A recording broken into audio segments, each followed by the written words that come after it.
Why don't we get started? Thank you for joining our webinar today. This is Greg Ladwig with 1903 Solutions. I'm joined today by Sophos and Quorum. Today we're going to be discussing ransomware, how to prevent it, and failing that, how to recover from it.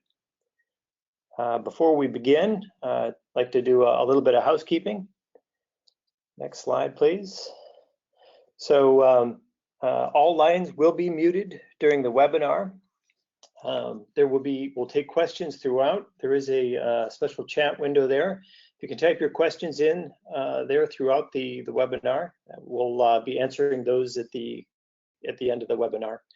We'll do our best to answer all the questions, and we'll during the webinar, but we'll be addressing others via email if we don't hit those. The webinar will be recorded and will be available for download a bit later. So I'd like to introduce our speakers today. I'm Greg Ladwig. I'm the Cybersecurity Practice Director for 1903 Solutions. I've been helping clients identify and prioritize key security issues and enhance their security posture with assessments, managed security, and security tools for over 15 years. Derek Snyder will be discussing ransomware prevention. He's a veteran in the IT industry. For the past 11 years, Derek has worked exclusively in the IT security space, providing threat analysis, design, implementation, and training for IT security solutions. Derek understands the challenges that IT leaders and administrators face with the evolving complexity of networks and the complexity of the products meant to protect them. The solution to complexity is not more complexity. Derek serves as a sales engineer and threat analysis speaker for Sophos. Jason Snook is a solutions architect at Quorum, where he's primarily responsible for designing backup and recovery solutions to fit customer environments. He is an experienced IT professional with over 15 years in the industry, focused on network engineering, security engineering, and system administration. Okay, so we'll start with a little background on ransomware. Ransomware was estimated by the FBI to be $1 billion industry in 2016, up from just 24 million the year before.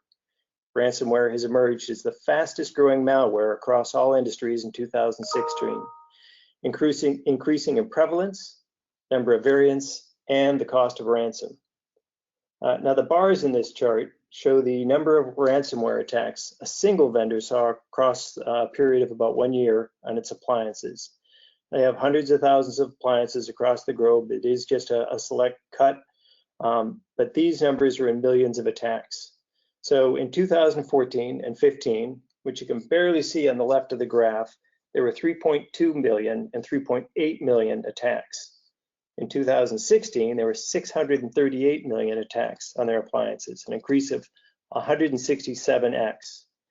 The green line represents the average ransom demand, which was 372 in 2014 and bumped up to 679 in 2016. Moving on to the next one. Over the last year, number of ransomware families grew from 29 at the beginning of the year to 247 known variants by the end of the year. So moving on. Now the previous charts address the volume of ransomware, but how is this affecting businesses? Are they being hit? One researcher estimated that new businesses are being hit with malware about once per minute. This chart shows that about 50% of businesses have actually not been hit by ransomware. They're the fortunate ones. Another 40% have been hit with ransomware at least once, and up to 5 times in a single year. There's another 4% beyond that have been hit 6 to 10 times in the last year alone.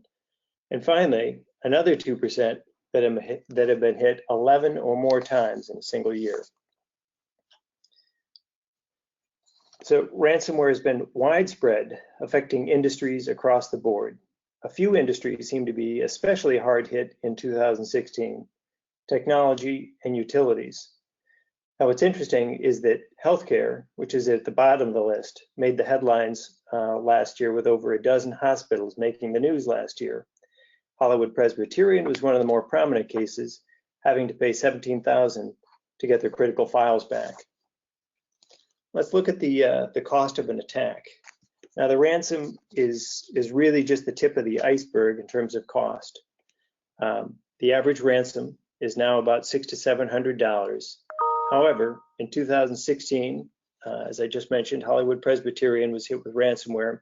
They paid $17,000 to restore their systems, some of which provided access to critical patient medical records.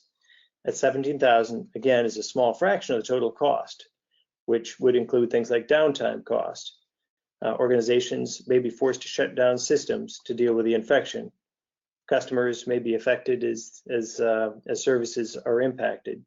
Downtime costs, as estimates, range from about $1,000 per hour for a small business with less than 100 employees to as much as $1 million or more for large businesses per hour for businesses with 1,000 or more employees. Also would include incident response. So responding to ransomware attacks may require the assistance of an incident response team to isolate the malware and bring systems back online. I've heard from numerous victims that they end up bringing back systems multiple times because they'd failed to identify or isolate all impacted systems. So additional downtime while they dealt with those challenges.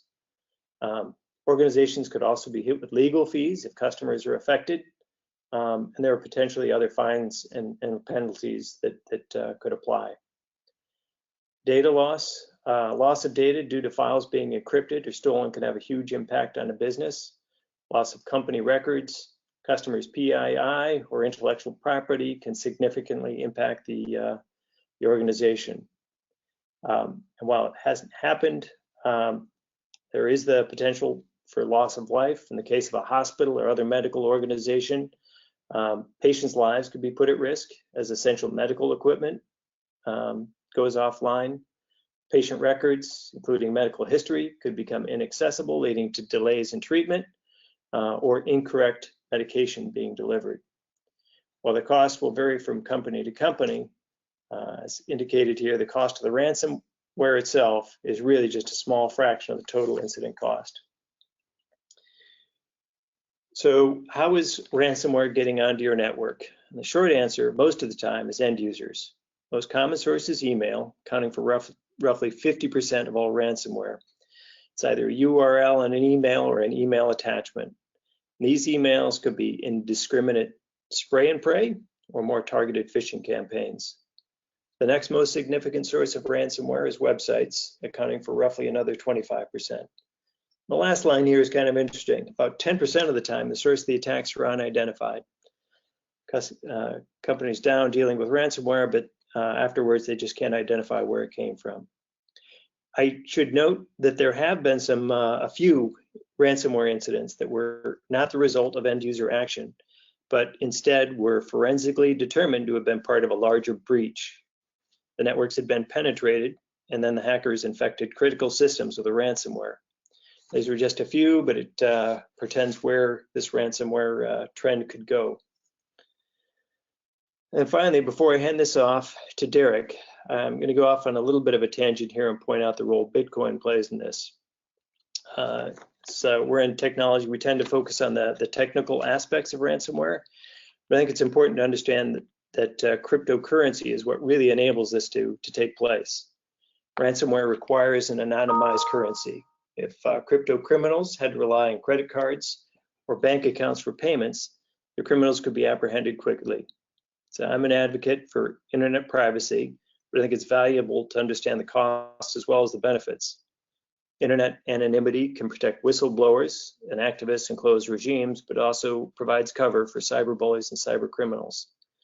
And what this chart shows is the market value of Bitcoin. So not the number of Bitcoins or the number of Bitcoin transactions, but the total market valuation of Bitcoin. If you look over the last couple of years, there was a dramatic rise, which roughly correlates with the dramatic rise in ransomware over the last couple of years. In fact, because there's a timer on ransomware and it can take up to a week to complete a Bitcoin purchase, many corporations are stocking Bitcoin in order to be prepared to meet the demands of ransomware in a timely manner. So I'll now hand it off to Derek to talk about how to prevent ransomware. All right, thank you everyone for joining us. Thanks, Greg, for some of that insight, laying some foundation for us. And so we're gonna kick it off here and look into some of the threats, get a little into the details of a ransomware attack, what that looks like, the anatomy of attack, and then talk about how we can help protect ourselves as well.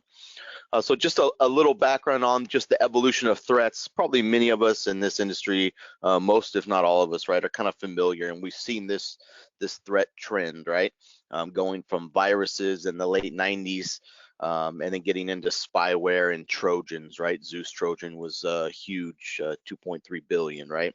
Those are kind of the traditional malware that we know we can stop those typically with signatures and some other protections.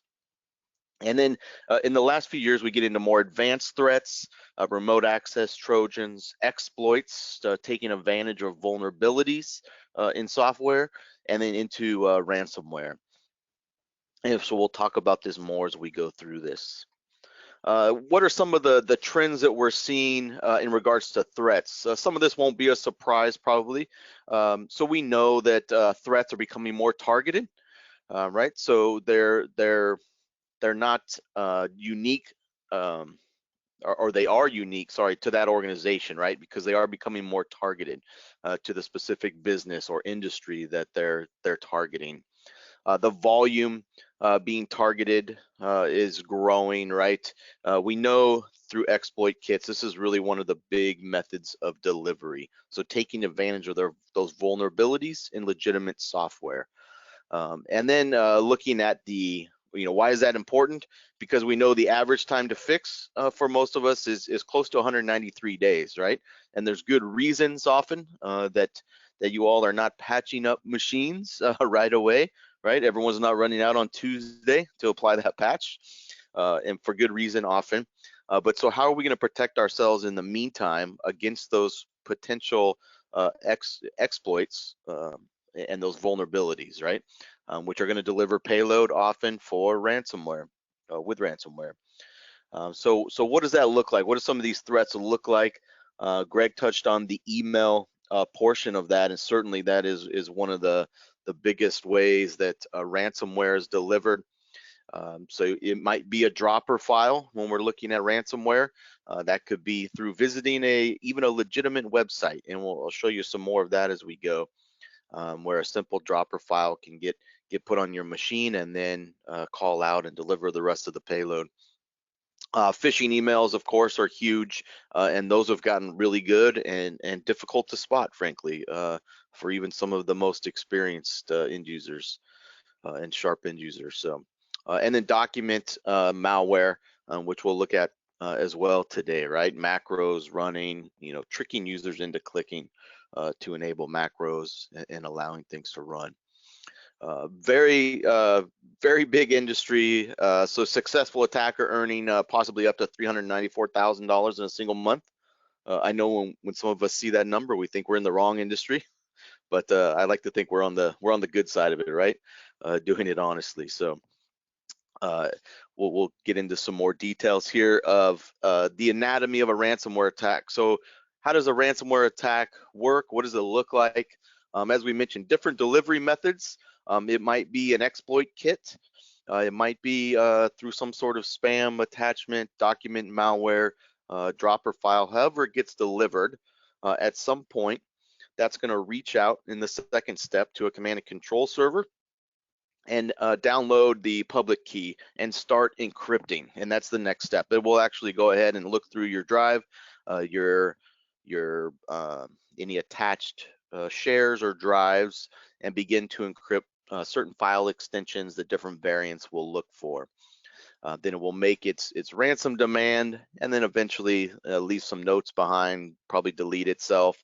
All the variants have kind of different behavior here. Some of them have timers to try to pressure you into, to paying quicker. They'll say they're going to delete files slowly to get you to pay. A little different techniques utilized, but all similar to this, right? At some point, you get infected, it calls out, and it begins encrypting.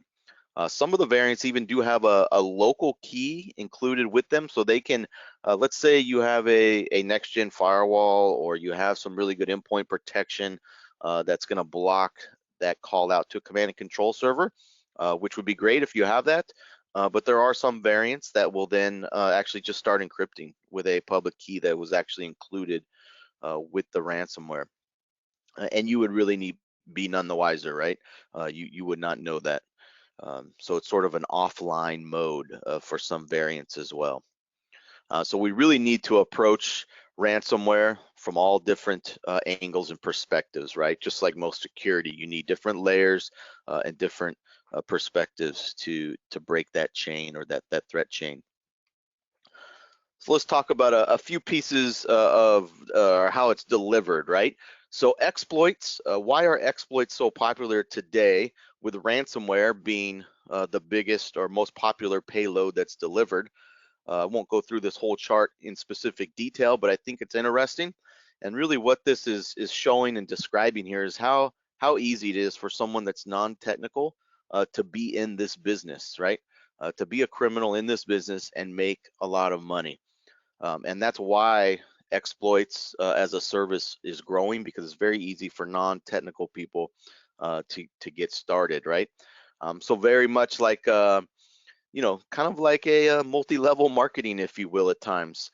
You've got exploit kit admins with customers, and they publish their exploit kits. There's a management panel and customers that purchase the exploit kits through that. It looks like some of the nicest software that we may have for, you know, might be a CRM type, so all different types of software. It looks just as nice as that, right? Very developed, and these customers can right click and deploy malware that easy, right? And then they get all the stats delivered back to them in a nice panel. And you can see here what happens though, right? A little bit off to the right in the red there, where you see, you know, victims. There's an initial request. It might be to a website or clicking on a URL or something like that, like Greg mentioned. And you get redirected to a landing page, which has some exploits and delivers some payload, right? And then included with a lot of these ransomware variants in the code is an affiliate ID that then makes sure everyone gets paid in the whole downline, right? Very interesting, very well developed industry here. So that's kind of exploits as a service. Another way that things are delivered here is via malvertising. So what does malvertising look like? What does that process look like? You know, we're all familiar with advertising on the internet, and amazingly to me, that continues to be very popular.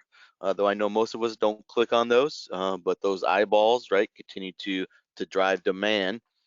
So what does malvertising look like when they're including malware within advertising? So you have a end user, and they go to a particular website, right? Could be any number of websites, legitimate websites. Those websites are using ad networks, right? Those ad networks have third-party integrations as well, and this all happens in milliseconds. And what happens for that little tiny space on the screen? There's a real-time bidding process, right? Anyone can get involved in the real-time bidding process for that, you know, size of ad, right? That number of pixels on the screen. In part of the real-time bidding process, right? You're looking at your core audience that you want, looking at all those stats, and deciding if you want that ad space. Well, part of this real-time bidding process, guess who else can bid on that space? You guessed it, the bad guys, right? The criminals can also bid on that legitimate ad space on a legitimate website. And then guess what they do? They go ahead, you see the ad come up, right? Looks like a legitimate ad, but guess what? It's also taking advantage of a vulnerability when you click on that ad, or possibly not even clicking, right? It could have code running just within that ad window, and then within milliseconds, you've been infected, right? This happens in milliseconds. This entire process the real-time bidding, all of that, right? No site is immune, so don't just think, you know, this real-time bidding process, that's just on shady sites. No, the malvertising happens everywhere, right? It's the people that run those advertising networks that frankly probably need to try to do a better job at keeping some of that clean. But it's the way the process works. Very easy for anyone to go through that bidding process and present that malware or that advertisement to you, and then take advantage of vulnerabilities, as I mentioned. But again, these are very large sites, so nobody immune. So how does document malware work, right? As we talk about delivering malware via email, document malware, certainly one of the most popular. So looking at document malware, these are some examples that we've gotten from our labs team, which are real examples here. And some of them frankly get a little ridiculous, but curiosity will get to people and they'll click. So you get something like this, you'll see things blurred out, and then they'll have a message, right? Just like it says on here, the document's been blurred for security, for your safety. To view this, go ahead and click the options to enable, right? Now, when you enable, that's not going to show you that reported transaction below, right? That's actually a blurred out image, so it's not going to show you, but it likely will run enable macros and run some code, and some payload will get delivered, right? Here's another example, the old red X, right? You want to see the image? Of course, I would like to see the image. So people will click and enable. And this one is one of my favorites. This is where curiosity just gets to them and they can't stand it. And this is one that we've seen. They literally just put text, right? It just says text. And guess what people do? They enable it because they wonder what's going on here. I see a warning. I must need to enable this to read something. And so that's just some examples that we've seen of document malware. So let's look at a specific ransomware attack. So this is looking at Odin. There's a lot of these ransomware variants are kind of shamelessly just take code from other variants and kind of repackage them. So we've seen Locky and Odin sharing code. So Odin, this is what Odin looks like, is it's delivered via email attachment. So you would get some sort of pretty targeted email, right? Talking about an order that had been processed. Imagine if this goes to, let's say, your order processing, if you have an order processing department or a shipping department, right? Or just your own personal, email or business email, and you've ordered something. Like, okay, my order's been processed, attaches my invoice. Maybe you're thinking, I didn't order anything. Let me take a look at this attached invoice, right? So some sort of order details.zip. So of course, you're going to open that zip file, right? When you open that zip file, you'll see a cancellation form. So if you didn't order anything, what do you think people do?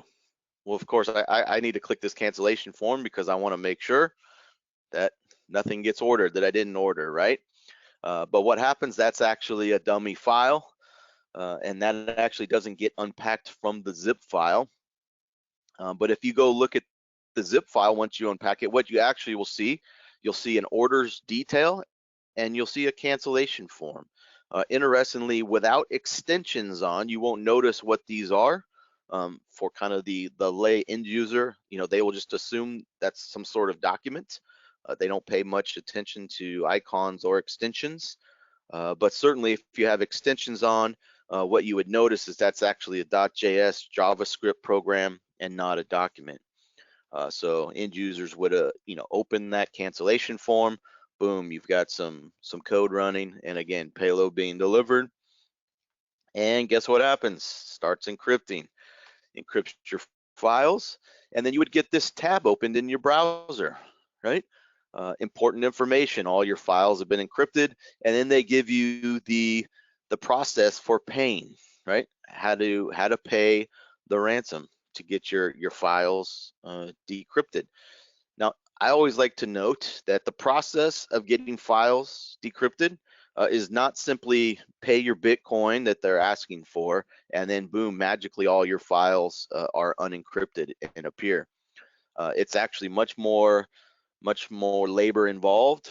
So you get the key, and then you still have to go around to each individual file. And in the case of some of those large organizations that Greg about, you're talking about thousands and thousands and thousands, if not hundreds of thousands of files that needed to go get decrypted individually one by one. In the case of the Hollywood Presbyterian, or sorry, the one of the more recent ones, LA Valley City College, was a lot of files, and they had to have a large staff go one by one to decrypt those. So keep that in mind as well. It's not as simple as just, you know what, okay, if I really need it, I'll just pay the Bitcoin. You're going to be losing money in various ways, like Greg mentioned, the different ways that it costs, right? Whether it's resources or actual money. So this is a tab for you, and because they like to provide great customer service, they want to make sure you pay, right? They go ahead and put this desktop image for you as well. So there's no way you're going to miss how to pay and decrypt your files, right? They open a browser tab, they go ahead and set your wallpaper, making sure that you know how to get them their money, right?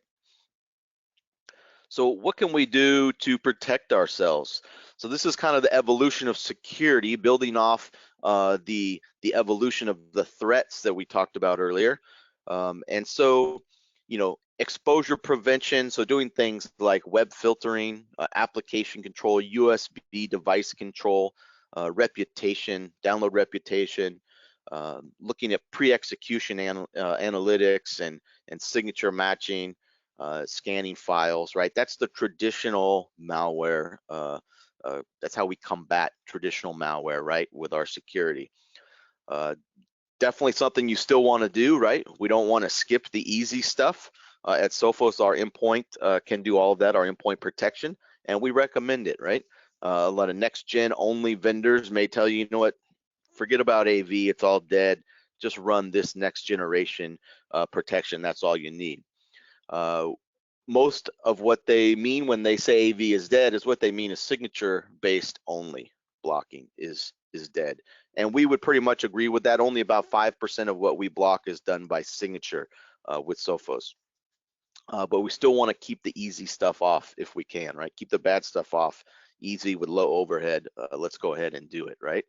But we do need that next gen protection, and that's Sophos is moving in that direction now, and I'll talk more about that here in the next couple minutes.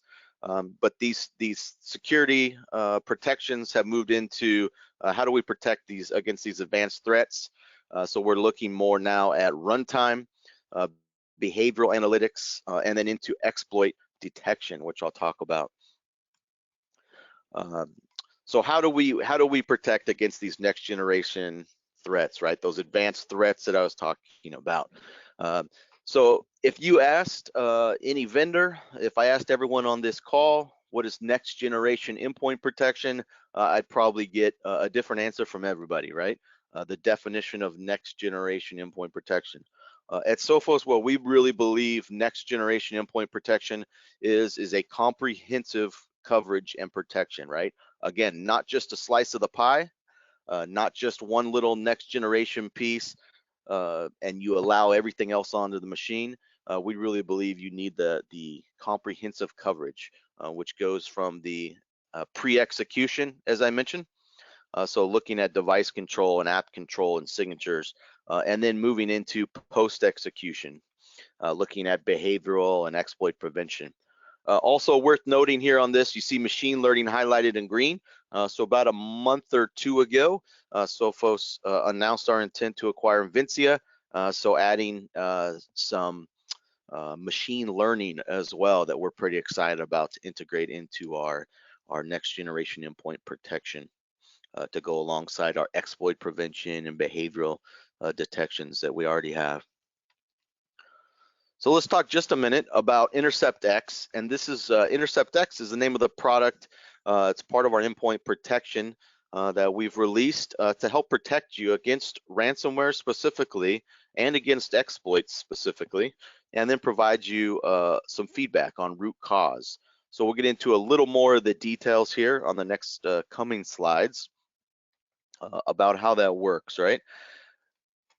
So the first piece of that is the ransomware piece. We call it CryptoGuard. That's what we call the protection. How does that work? Well, we monitor file access on your endpoint. So let's say on an end user's laptop. And as we see suspicious file changes being detected or being requested or made, right? These are files that ransomware would typically attack. And we see a number of files being encrypted, the behavior of ransomware. What we do is we make a just-in-time copy, which is the pre-encrypted state. We then go ahead and investigate the process, and when we determine the process was malicious, right? That was malicious encryption. We go ahead and we can kill the process. We can then restore those just-in-time copies we made, and then we send all that information up to a control panel for you to see the forensics, right? That root cause analysis, and of course you'll get all your alerting and know that it happened and know that you were protected. But you go ahead and dig further and see what files were impacted using that root cause analysis. And that's the CryptoGuard piece of Intercept X to protect you specifically against ransomware. The exploit prevention, so this is huge. Exploit prevention, completely signatureless, which as we showed on the other slides, right, that's really what's necessary to protect yourself from these advanced threats, and specifically with exploits, right? These are taking advantage of vulnerabilities in legitimate software. And instead of us needing to know about the millions of pieces of malware each year, there's about 24 exploit techniques commonly accepted across the industry. Any vendor will tell you they have exploit prevention. You just want to ask specifically what exploit techniques they're protecting against. At Sophos, we're protecting against all 24. There's only a couple new ones each year, so it's not something real difficult to stay on top of. But you can see the example of some of these heap sprays and return-oriented programming, some of those in here, stack pivots. So these specific exploit techniques being used, right? And so what does that mean? We're monitoring the processes, and when we see those techniques being used, we're able to block them and prevent the malware from using those techniques. Most attacks will use at least 2 of these techniques in one attack. So we really just need to stop at least one of those techniques and we'll break the whole chain, right? That's our exploit prevention, completely signatureless. The other piece of Intercept X to give you some insight is the root cause analytics and root cause analysis. What does that do? It gives you the what, where, when, and how. And you can see in that screenshot in the back there, you can see what occurred, where it occurred, what machine, who was logged in, when it was detected, what process triggered it. And then we give you a visualization of that complete attack, enabling you quickly to see the beacon event that triggered it all the way back to the root cause. You can toggle these on and off. You can look at the various artifacts and see specifically what files were touched, any registry keys, processes, network calls that were made, and quickly get a nice overview of the attack and what happened, and see if there's anything else you might need to do as well. And then the final piece of that Intercept X is the we call Sophos Clean. Sophos Clean is a forensic level cleanup, right? Again, not just signature based. We're doing deep system scanning and inspection to remove threats, looking at all the remnants and removing those. And this can be on demand, executable. You can take around. It also will kick off automatically and run if we find any of say ransomware. Sophos Clean will kick off on its own and run. It's very quick. Within a few minutes it runs, scans all your files, and we'll do that forensic level cleaning. So in addition to all that protection we're providing, we also have great cleanup, which is huge, right? And if you happen to be maybe paying for a different cleanup utility, that's one more subscription that you can go ahead and get rid of, because we've got this deep cleaning included here. So that kind of concludes the Sophos piece, looking at the ransomware, what we can do to clean up. And of course, any tips that we make would always include backup and recovery techniques. You don't want to ignore any of these pieces, as I mentioned off the top, right? We want to cover all our different perspectives and angles and be able to recover from a system as well. So with that said, I'm going to turn over to Jason from Quorum, and he will continue on. Great, thanks a lot, Derek. That was really informative for me. I really appreciate it. So what happens if ransomware actually gets in? What if you are in a position where you need to not pay the ransom and you need to get systems back up online as soon as possible? Downtime, as we know, costs money, it costs reputation, and ransomware is one of those things that can definitely cause you, the IT guy, or the anyone else in your shop, to kind of get a black eye for having systems go down or go offline while you're trying to recover and bring things back online. So there's a term I learned a while back called defense in depth. So if you look right in the middle of our circle, this is your data. This is your infrastructure that you spend a lot of time, money, and personal resources building, and you want to make sure that whatever's inside there is safe and it's always online. It's available to end users. End users could be people within your company. It could be outside. It could be external facing. It could be partners or vendors. You want to make sure that whatever you have in your internal infrastructure is safe. And one of the ways you can do that is by building out a layered approach to defending the soft inner shell of your infrastructure. The one that's closest to the infrastructure is backups. That's the last line of defense. Backups are important. Backups are, in the case of this discussion today, we're going to assume the worst. We're going to assume that ransomware has gotten in and you don't know how to get it out quickly and effectively. Outside of backups, you can have host level protection, app protection, perimeter, physical protection. But again, backups are that last line of defense. I'm going to throw out a term: backup, recovery, and DR. The BDR solution, it's got to function well beyond just restoring files. Restoring files are a historical way of recovering from an outage, whether the outage is malware, ransomware, corrupt files, power loss, whatever the case is. Your new expectation for any backup disaster recovery solution is the ability to quickly recover not just the data, but the entire servers and applications. I'm talking about a solution where you can, if you experience an outage, you can be back up in minutes, seconds sometimes. You need the ability, specifically with ransomware, you've got to have the ability to recover any or all of your servers from any point in time in your retention. Retention is how long are you keeping backups. It's no good to restore files from a corrupt backup. The system has got to keep your company online. That is the bottom line of backup, disaster recovery, business continuity, keeping the company online regardless of the outage. It's got to have an easy mechanism to fail back. You, by all means, can run your production environment on your backup solution for a while, but at some point, obviously, you're going to clean out your production environment and you're going to want to get back to production. So a good BDR solution has got to have a foolproof method or mechanism to get back to production. Next slide, please, Derek. Okay, so let's roll through a scenario. Let's assume the worst, that ransomware has gotten into your machine, gotten into your infrastructure. You show up in the morning, you get reports of, hey, I can't access these files, or maybe these VMDK files are preventing the VM from booting. Maybe the CEO's computer itself is compromised and he can't access any of his files. The first thing you're going to want to do is you are now putting yourself in the position of being the incident response team. You're the guy who is responsible for getting the company back on track, getting ransomware out without paying the ransom. So the first thing you've got to do is identify how much has been compromised and get that thing offline. Unplug the network cable, turn the power off. You've got to limit the ability for any sort of malware to propagate.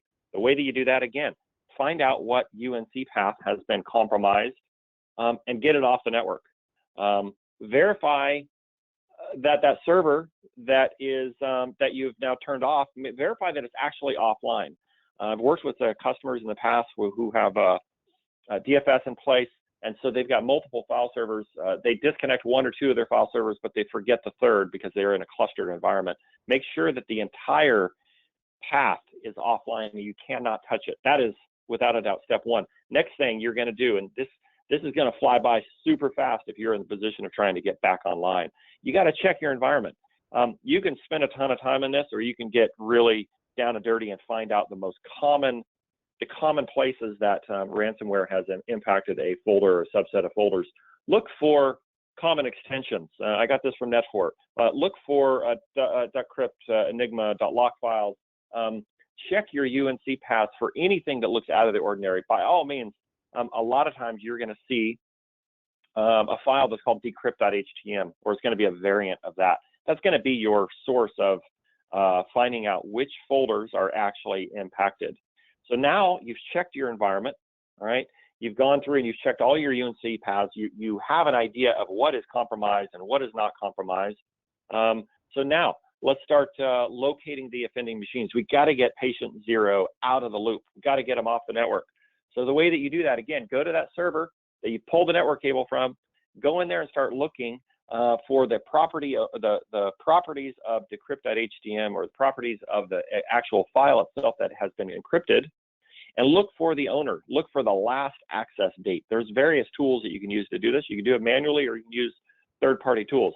The thing you've got to do is find patient 0 and get that particular machine offline. If you have any guess, or if you are uncertain about, is it 1 machine, 2 machines, 5 machines, just take those all offline, get them out of the loop until you can get the rest of your environment back up and running. You want to limit the idea, or you want to limit the whack-a-mole effect by fixing the server, jumping to the conclusion that you need to just fix the server and get it back online and start recovering files without finding patient 0. You're going to get yourself in a position where you're spending hours recovering files, for example, just to have them recompromised. So make sure you get that patient 0 offline, disconnect that person completely. Next slide, please, Jared. All right, so now it's time to recover. Don't put yourself in a position where you're even going to consider paying and decrypting these files. The way that you do that is you have, again, I go back to that defense in depth. The closest protection mechanism close to your infrastructure is backups. Your backup solution is responsible for getting you back online, okay? Your BDR solution should be able to boot a clone of your server from any point in time, okay? So you've determined the infection time, and you kind of have an idea of when you can boot your VM, your backup VM from. Well, now it's time to test it. So test your backup VM before you actually introduce it to the production world. How do you do that?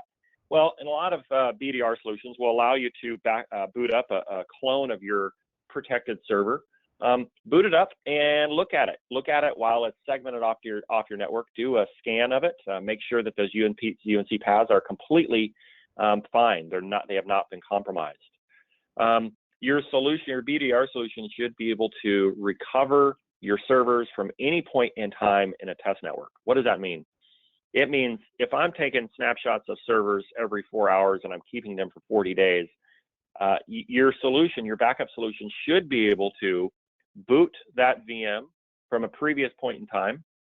You then are going to look at it and you're going to verify. You're going to find that point in time. Let's say, for example, it's Sunday at 4 p.m. You're going to now run the Sunday at 4 p.m. version of your production server on your backup solution. Again, if you don't have a backup solution that doesn't allow you to do any point in time recovery, it doesn't allow you to test before you actually roll it out to production, then maybe it's time to look at a different solution. So once you have found the point in time that you want to recover to, go ahead and recover to it. Power the server up. For example, power your file server up and have people start working again, okay? Now, another important aspect when we're talking about recovery is how much can I recover? A lot of solutions are underpowered. Make sure that your backup solution is not underpowered. We all know that just because you have one particular file server that may have been compromised, that may happen some of the time, but more likely than not, you may be dealing with multiple servers that have to be run on your backup solution at the same time. So if you have an underpowered solution, you're going to have people complaining about performance while you're trying to fix the issue. Let's avoid that from day one. get a backup solution that is designed to run not just one or two, but it's designed to run all of your production environment at the same time on that backup and recovery solution. Again, can't say it enough times. You got to have a solution that allows you to boot VMs from any point in time and run them as long as you need. Okay, now we're to the point where our VMs are running on our backup solution. They're still disconnected from production. Your original production servers that have been compromised, they're still sitting there. They're ready for a deep clean. However, the beauty of this is that everyone is back online. You got patient zero off the network. She's taking a personal day. Everyone else, however, is back online. They're able to continue their operation. You want to limit, just because I'm asking you not to pay for recovery, but I'm also suggesting that you don't lose a lot of productivity time. So you're running your VMs on the backup solution. Now it's time to get back into the world of cleaning up your production system. Okay, it's time to do that deep clean. You can do common techniques. You can do a Windows restore. You could, in our particular solution, you could build a VM from a previous known good state.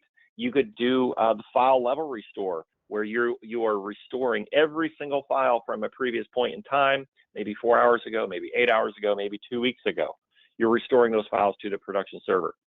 You can do the old nuke and pave approach, where you, on the workstations, you blow out the OS, format the drive, start all over.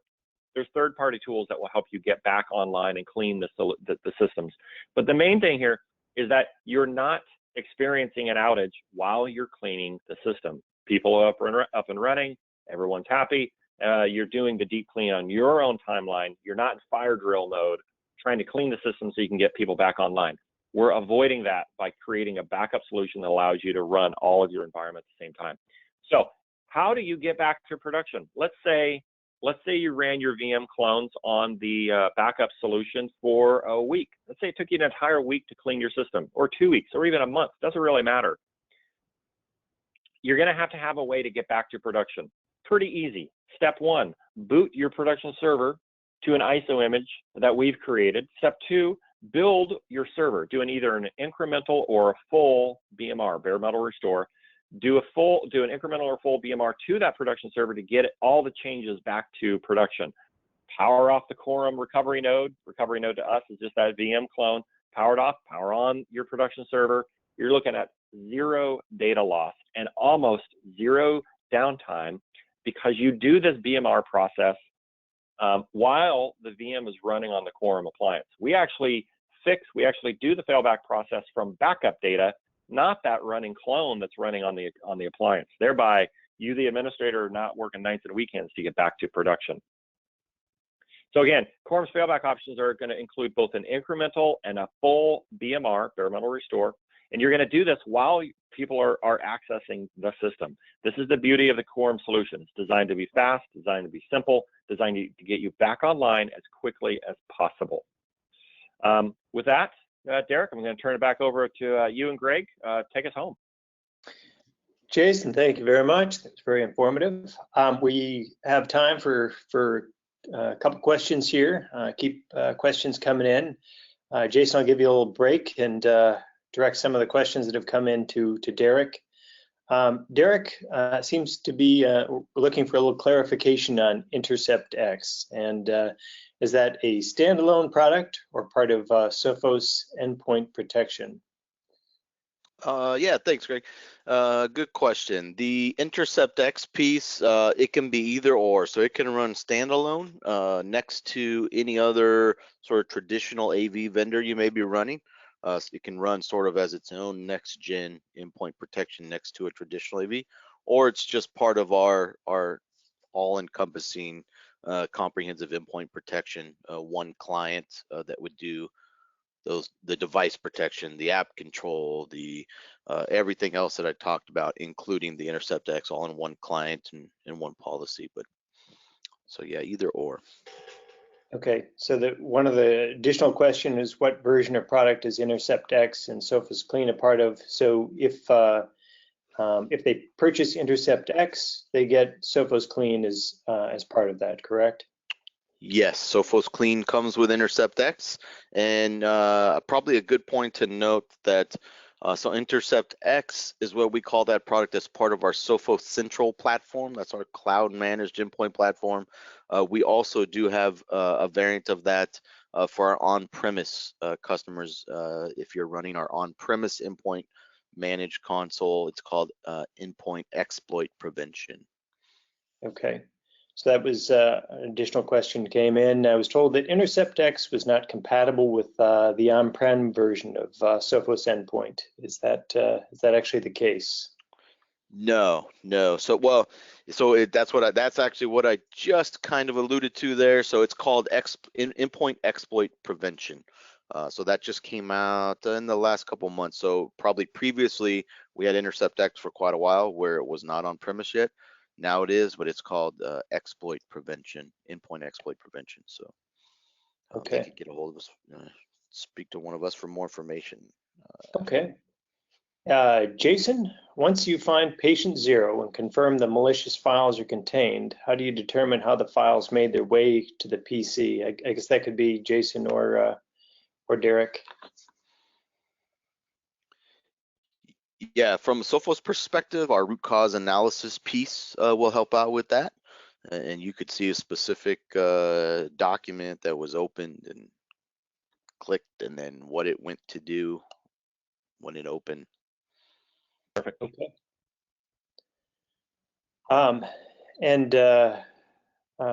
Jason, I think what would happen if the entire environment was compromised? How would I recover from a catastrophic ransomware event? Yeah, catastrophic ransomware event is something where you're going to have an offsite copy. So we have a solution where we can replicate and think of it as a way of copying your entire data center infrastructure and putting it somewhere else. You can literally power up your entire infrastructure, boot it up at a remote location, or boot it up in our private cloud. We have a private host of data centers that we work with. We'll literally take a copy of your data center, put it up on our cloud, and if you're talking about a site-wide compromise, one button, all the VMs are running up in the cloud. All of your clients are now back up and running, but they're running from a known good state out in the cloud. Okay, thank you, Jason. Derek, can you explain the just-in-time copy? So if Sophos detects ransomware, how are the files copied clean from the infection? Yep, yeah, so it's a just-in-time copy before it's encrypted. And it doesn't use volume shadow copy, which is important to note because a lot of variants will attack the volume shadow copies. So it's using our own proprietary method to go ahead and make those just-in-time copies in our own safe store, if you will, on the machine. It's not a huge rolling archive of the whole machine. It's just the files that we see, attempting to be encrypted. Okay. Yeah. And as a follow-up to that, how large is the client on each machine when using the Sophos solution for endpoint protection? Yeah, good question.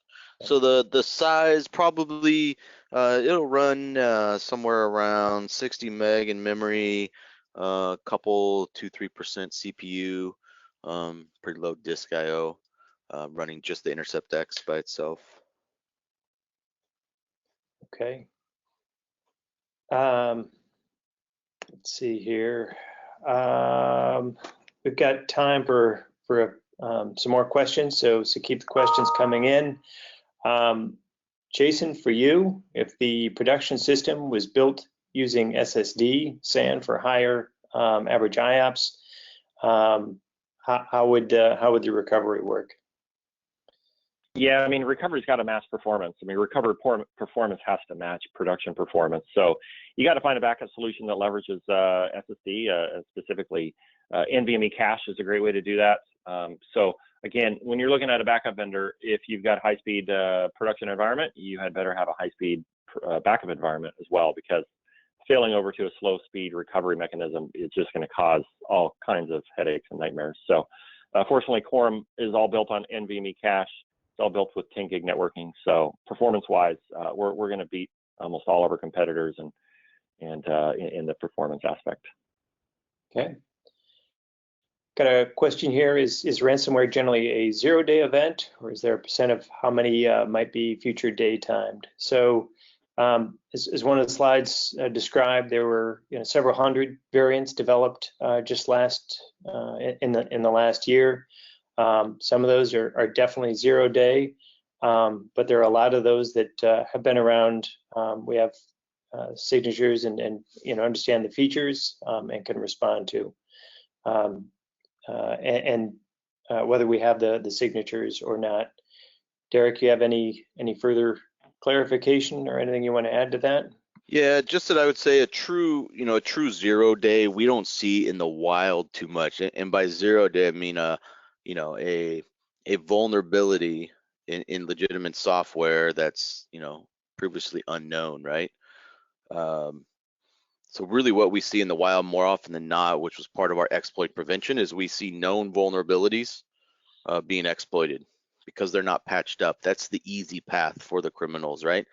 0 days, all fine and well, if they can get a hold of them and find them and then go ahead and utilize them. But in general, it's easiest for them to just go ahead and find the known vulnerabilities that are not patched. Okay. That's definitely what we see a lot more of. And then another one for you, Derek. I think this is with respect specifically to Intercept X. Would your solution replace or coexist with the existing AV detection? It would coexist, yeah, either with ours or another vendor's. Yep. Okay. We are getting close to the end of the hour. There was a question about the timing of the slides. We will make this available. Should have that out within an hour or two here after this is wrapped up. Everybody who registered will get the email. And with that, I'd like to thank you all for joining us. Thanks very much for your time, and hope this was a valuable use of your time.